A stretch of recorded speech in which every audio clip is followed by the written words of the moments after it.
कि हम लोग भारतीय जनता पार्टी के लोग एम्स निर्माण के लिए तैयार हैं। तुम 200 एकड़ जमीन दो, 1 महीना में एनओसी आएगा। दरभंगा एम्स को लेकर के अब धरना अनशन की राजनीति शुरू हो गई है। दरभंगा के सांसद डॉक्टर गोपाल जी ठाकुर ने अनशन शुरू कर दिया है। सांसद का कहना है कि दरभंगा एम्स राज्य सरकार के षड्यंत्र का शिकार हो रहा है। उनका कहना है कि बिहार सरकार ने गड्ढे वाली जमीन दे दी है, जबकि वहां 200 एकड़ जमीन 4 लेन से कनेक्टिविटी वाली, बिजली, पानी और अन्य सुविधाओं से लैस वाली जमीन देने पर सहमति बनी थी। इसके बाद 15 सितंबर 2020 को प्रधानमंत्री नरेंद्र मोदी के नेतृत्व में 1264 करोड़ की लागत से 750 बेड वाले एम्स की कैबिनेट में स्वीकृति हुई थी। लेकिन अब एम्स को लेकर षड्यंत्र किया जा रहा है। सांसद ने कहा कि एम्स के मानक के अनुरूप जमीन भारत सरकार को दिए बिना महागठबंधन के नेता एनओसी की बात कर रहे हैं। 30 फीट गड्ढे वाली जमीन सिर्फ 113 एकड़ की घोषणा कर 150 एकड़ जमीन देने का ढिढोरा पीट रहे हैं। बिना 36 एकड़ रैयती भूमि का अधिग्रहण किए हुए मिट्टीकरण और बाउंड्री के नाम पर राज्य सरकार कागजी टेंडर की घोषणा और ढिढोरा कर रही है।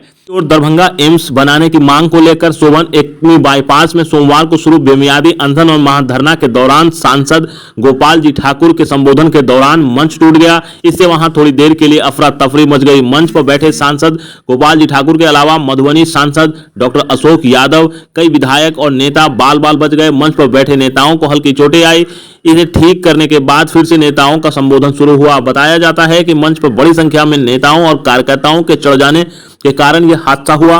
दूसरी ओर मिथिला राज्य संघर्ष समिति के अध्यक्ष राम मोहन झा के नेतृत्व में उनके कार्यकर्ता वहां समर्थन देने पहुंचे और उन्होंने भी भाजपा सांसद के धरने का समर्थन किया।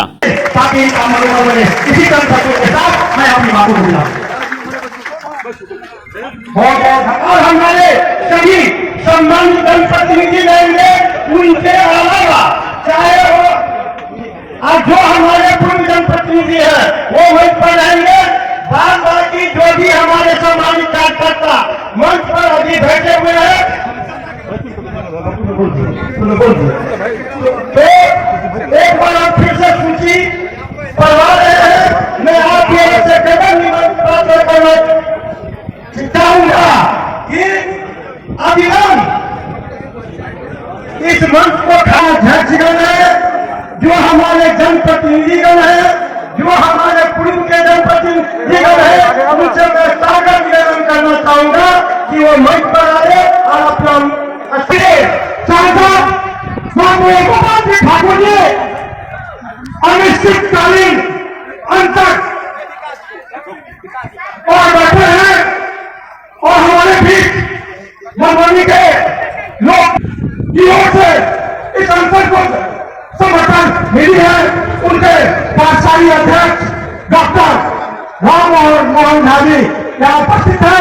मैं उनसे हार्दिक अभिनंदन वंदन चंदन करना चाहता हूँ। मित्रों, इस अंतर का समर्थक सैनिक प्रकोष्ठ सेवा परिषद के द्वारा दी गई है। मैं उनका भी हार्दिक अभिनंदन वंदन चंदन करता हूँ। मित्रों, दरभंगा के सुप्रसिद्ध संस्था विद्यापति संस्थान के महासचिव के द्वारा माननीय बैजनाथ चौधरी बैजू जी के द्वारा समर्थन दी गई है। मैं बैजू को धन्यवाद देते हुए हार्दिक अभिनंदन वंदन चंदन करना चाहता हूँ। मित्रों, मैं एक बार पुनः भारतीय जनता पार्टी के यहाँ सम्मानित कार्यकर्ताओं से आग्रह और विनती है कि अपने अपना स्थान पंडाल में लगे कुर्सी पर ले और मंच पर आने का गीतागान बनाया जाए, उसी को बुलाया जाए। मित्रों, मैं पार्टियों को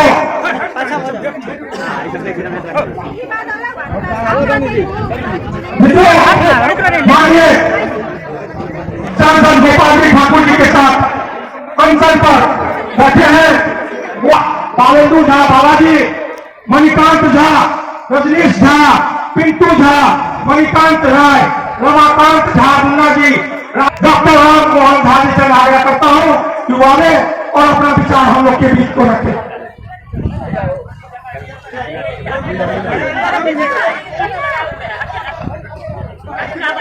सम्मानित अध्यक्ष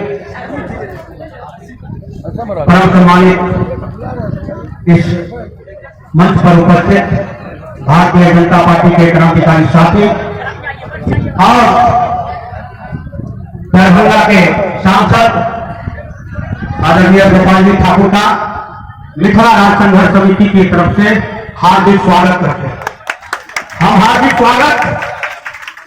स्वागत इसलिए नहीं करते हैं कि आप लोग भारतीय जनता पार्टी के लोग आज आए यहाँ है। हार्दिक स्वागत इसलिए करते हैं कि आपने आज ये जता दिया जो 8 करोड़ मैथिल के लिए आप लोग समर्पित हैं।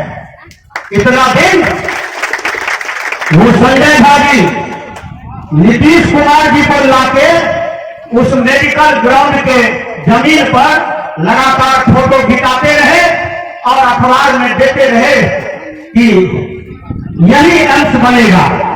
लेकिन हमारे साथी सभी सुन लें और सभी इस बात की चर्चा करेंगे और जब तक चर्चा नहीं कीजिएगा तो आपको दस नहीं मिलेगा। उस समय अंश के लिए बिहार सरकार ने जमीन दिया था, भारत सरकार ने पैसा रिलीज किया था, अधिकारी रिलीज किया था, लेकिन आपको पता नहीं है 300 एकड़ जमीन दरभंगा राज्य से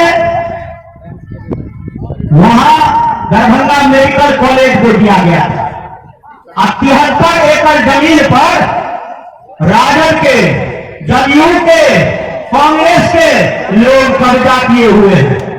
साथ ही वहां आज तक हम पूछना चाहते हैं, हमारे बहुत सम्मानित लोग हैं, जिन दिन से डीएमसीएच खुला है, जब बरसात होता है तो हमारी मां बहनें यहां तक साड़ी उठा के चलती है। क्या कोई नाला निर्माण आज तक आपने कराने का काम किया? नहीं किया। इसलिए नहीं किया कि यदि आप नाला निर्माण कीजिएगा तो माफिया आपसे लड़ेगा, लेकिन हम माफिया से लड़ने के लिए तैयार हैं। मैंने मेडिकल कॉलेज अस्पताल को भी 200 आदमी से घेरने का काम किया था और कमिश्नरी में भी 1000 कार्यकर्ताओं के साथ घेरने का काम किया था। और मैं पूछना चाहता हूं संजय भाजी से, जो जिस समय आपने मेडिकल कॉलेज अस्पताल का जमीन दिया था उस समय स्वीकृत हुई थी, उस समय आपने ही स्वीकृत कराया था। आपने ही नीतीश कुमार को ले जाके फोटो खिंचवा के कहते थे एम्स यही बनेगा। क्या आवश्यकता पड़ गई यहाँ का? और जब यहाँ आवश्यकता पड़